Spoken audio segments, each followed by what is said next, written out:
Мынакей ушундай поезд менен уруксалып жетип алдык. Самарканд. Самарканд туугандар. Амир Тимур, мындайча айтканда, Темирландын мүрзөсү, күмбөсү коюлган жери деген жерде туруп атабыз. Мына ушул жерде кичине азыр мен айтып берем. Амир Темир деп аташат экен, Темирлан бай бизге белгилүү эле. Бул күмбөстүн курулганына 15 кылым болду деп айтылат. Бул күмбөс өзү Темирлан өлүп калгандан өзүнүн небереси Мухаммад Султанга курган деп айтылат. Ошол жерге коюлуп өлгөндөн кийин.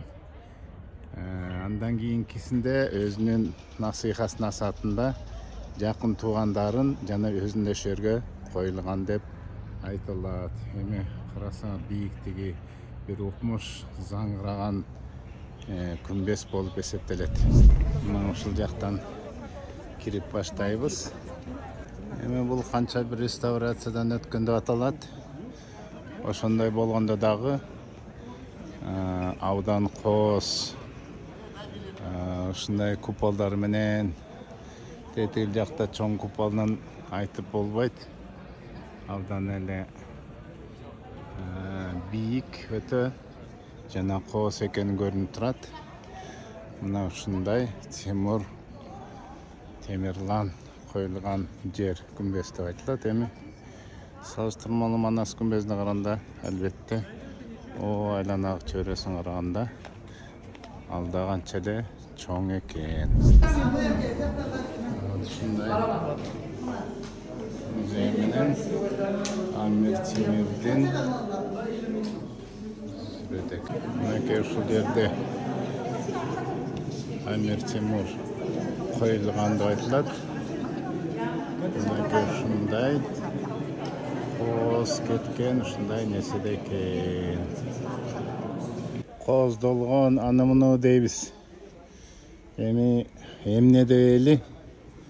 Элдер, адамзат баары бир биз тарыхка кызыгып, тарыхка кызыккандыктан ушундай путешествие кылып, мына канча деген туристтер келип атат. Кимдир бирөө өтө эле кооздоп салган деп айтар. Эмнеси болбосун да бул тарых. Мынакей ушул имаратка 15-кылымда салынган Амир Темир коюлган жер деп айтылып, мынакей кандай тарых, кандай курулуштар. Мен эмнени айтарым, мынакей берде мен жалаң эле чет өлкөдөн келгендерди эй турган болсок, мынакей Ташкенттен келип, окуучу балдарды патриотизм кандай мынакей тарбия.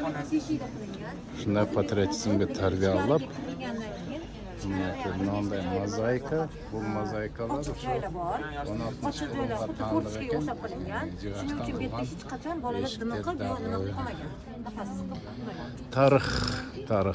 Тарых өзүнө ээлейт. Дагы бир Самаркандка тиешелүү исторический бул андан дагы 16 эмес 13-14 кылымга таандык деп келет. Ошо Темирлан муну да сактап калып, ушул жерди исторический кылып туруп, ошо малдарамайча калган жери бар экен. Бул жер дагы чоң музей, ушул жерге киребиз азыр. Мына ушинтип эле аталат экен, Шахид зындан деген комплекс экен, мүрзөлөр. Бул жерде ошо илгерки белгилүү бир адамдар көмүлгөн деп атылат. Мынакей бул жерден 50ден ашык ушундай күмбөздөр бар экен. Ар бир күмбөз өзүнчө бири-бирине окшошпогон күмбөздөр экен. Жана муну айтарыбыз, мынакей мозаика, керамик мозаикалар. Бул ошо 12-кылым, 11-кылымга таандык дейт. Темирландын мынакей башталышындагы оң жакта, сол жактагы күмбөздөрү эжелерине, карындашына таандык деп келет. Мына бири-бирине окшошпогон ушундай Мынакей күмбөздөр экен. Мына карасаңар эми. Бул керамик оюм чийимдер ошол убактагы, ошол замандагы доорго таандык экен. Кийин гана кичинекей реставрация болуп атат дейт. Ал реставрация кайсынысы болгону, кайсысы болбогону да белгисиз. Мынакей эң бир төрүндөгү ушундай bir mavzoley ekan. Бул ушу мынакей араб иероглифтери менен кошо келет экен. Ушундай бир дават кылган Хажы Ахматка таандык деп айтылат. Эми мен айтарым, мынакей бул жагында, оң жагындагы бул эң чоксун төрүндөгүсү келип атабыз. Бул Темирландын аялдарынын ушундай күмбөзү деп айтылат экен. Мынакей биз тиги түндүк жак төрүндө жүрүп атабыз. Биз келген жак тарых. Мынакей ушул жак uzun канча деген күмбөздөрдөн өттүк. Бири-бирине окшошпогон.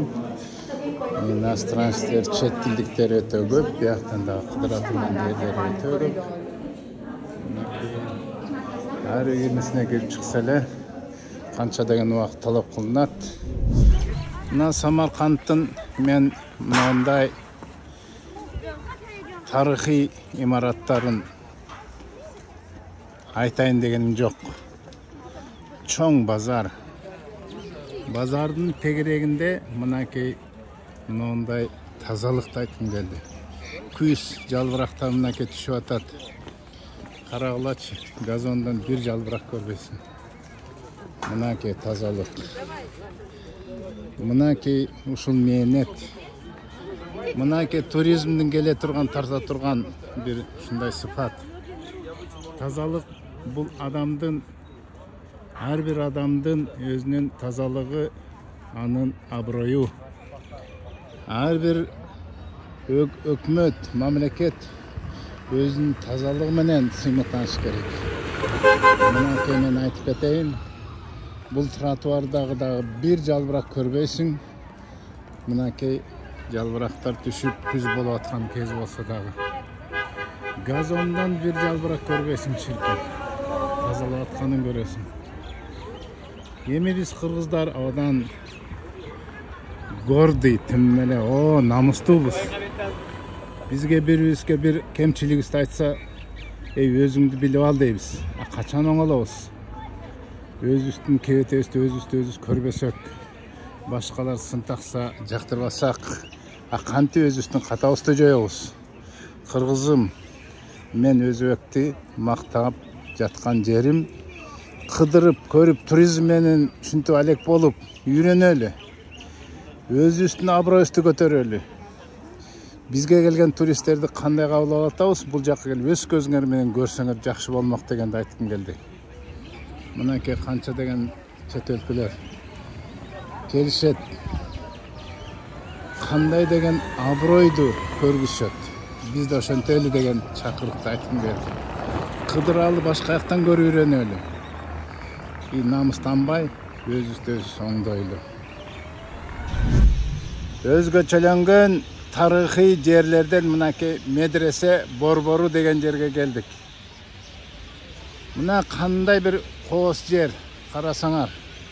Бул жерден мрамор мындай төшөлгөндөн түшүп барып, жакындан тааныштыра турган болсок, мунун бардыгы 14-кылымдан баштап ушундай кырылган жерлер экен. Мынакей эң биринчи ылдыйраак турган бул медресе деп аталган Улукбек, бул Темирландын небереси курган медресе деп айтылат. Бул медресе ошол ушундай кооз абалында, кийин реставрация болгон экен бираз. 14-кылым 1417-20 жылдар деп аталат. Жана бет маңдайында мунун эгизи деп те келет экен. Экинчи бул 2 кылымдан кийин 1617-20 жылдарга туура келген ушундай медресе курулган экен.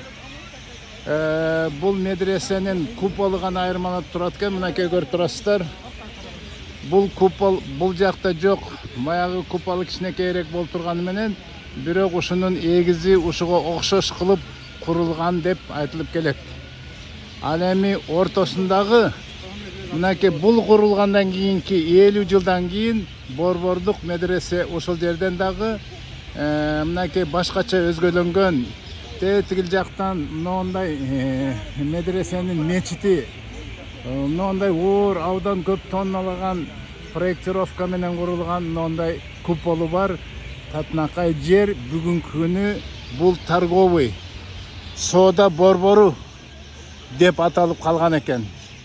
Ошол соода борбору мындан ары дагы анын аркасында дагы соода борбору болуп, ушундай бүгүнкү күнү бирок ушу тарыхый жагынан, коостук жагынан мындай Жакшынакай дагы да реставрация менен андан ары кооштогон абалдагы абал бул ошо мынакей туристтерди кандай өзүнө тартып жатканы көрүнүп турат. German, French, Italian, Roman.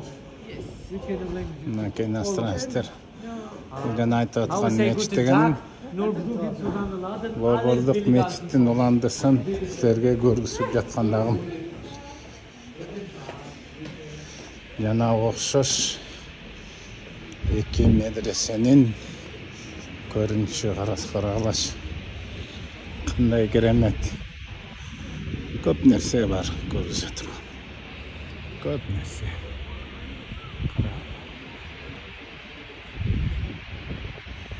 Караңла. Кандай гана керемет.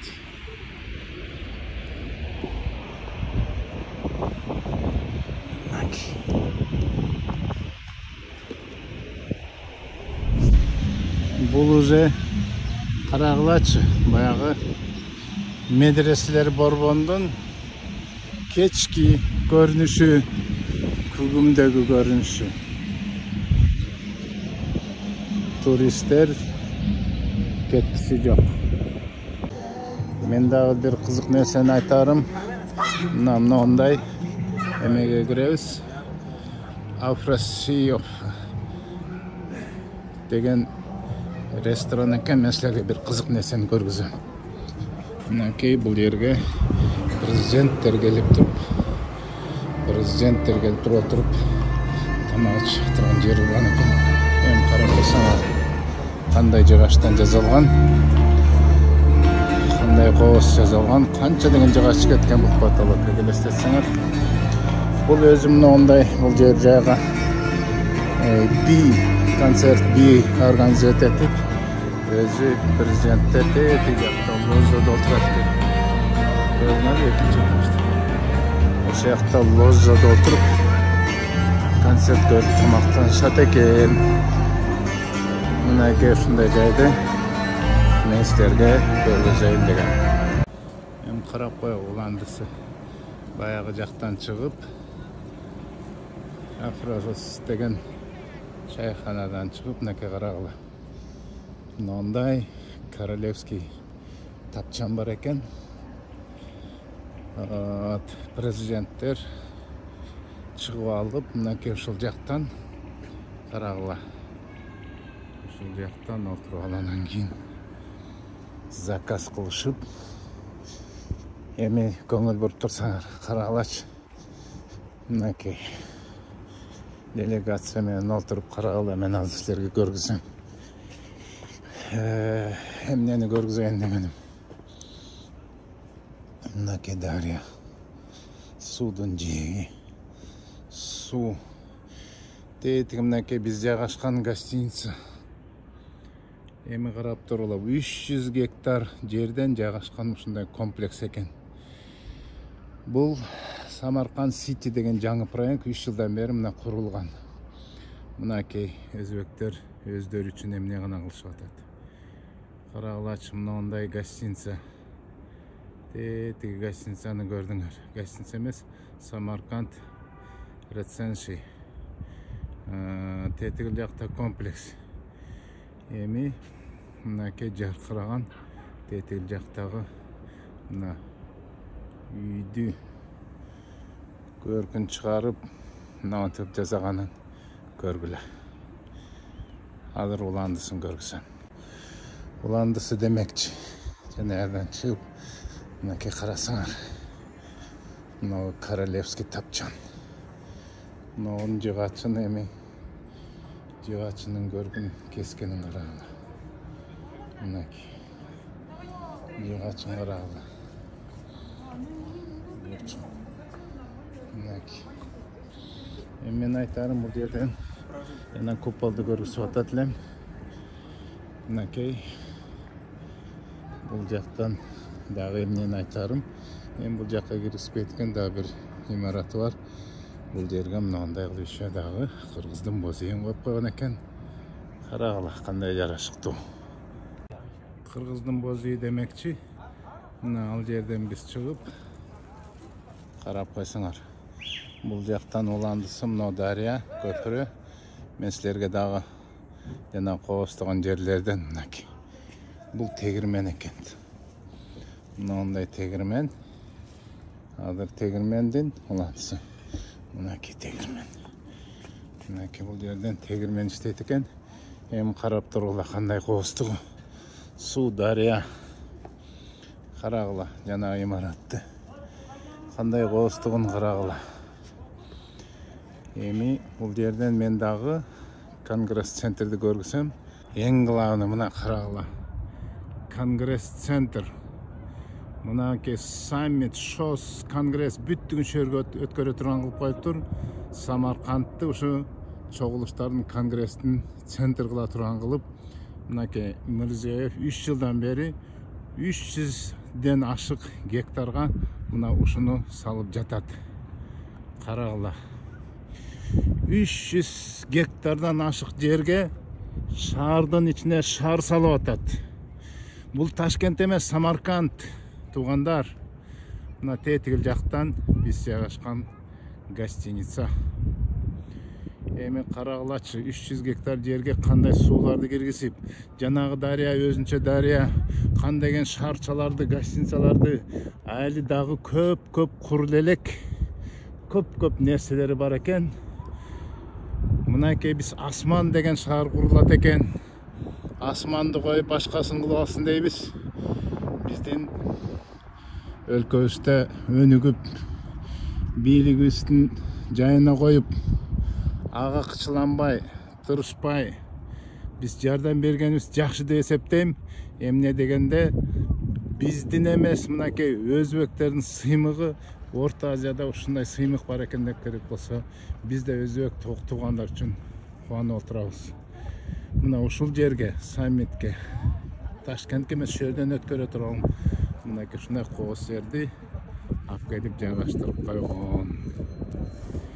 Бизге да тилейли ушундай болушун.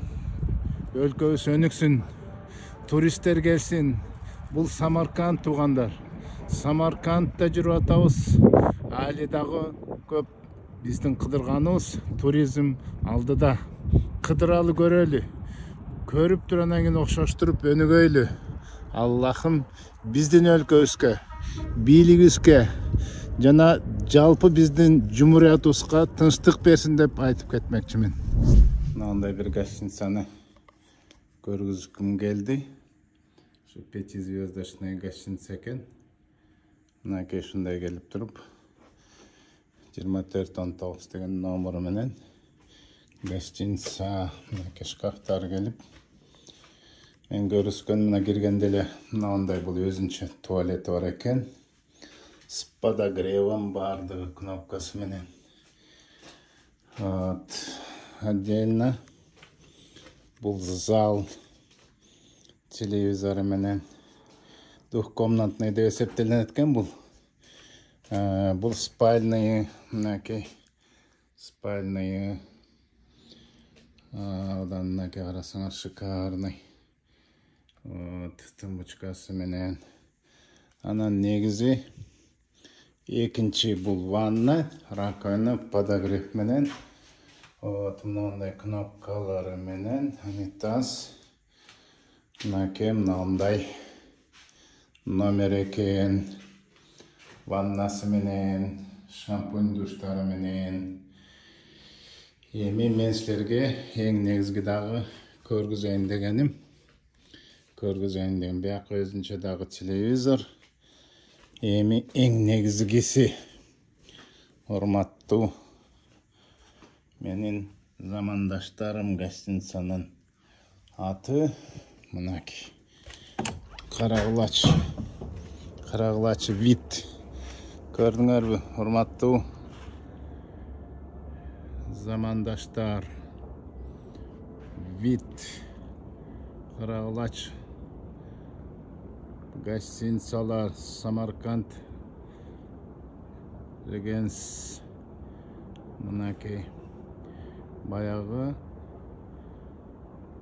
өтүп аткан конгресс өтө турган. Мынакей ушундай вид менен, прекрасный вид менен, океанария мындай. Сонун бул бизнес классты тугашайт этишип жаткырышып атат. Мындай номер суткасына $750 турат экен. Самарканд кандай сулуу жана кооз. Мен кичине бир жерин гана белгилегим кетти. Тазалык кандай таптаза. Тазалаган жер таза эмес, булгабаган жер таза болуп эсептелет. Келгиле ар кимибиз, мен чакыргым, көл болобу, Сулайман тоо болобу, Талас болобу, кайсы жергебизге тазалык менен тарталы. Туристтерди тарталы. Туристтер биздин тарыхыбызга тарых кошот жана экономикабызга эң зор акчаларды кошот. Жана адам менен адам. Келгиле тазалыкты карайлы. Салам.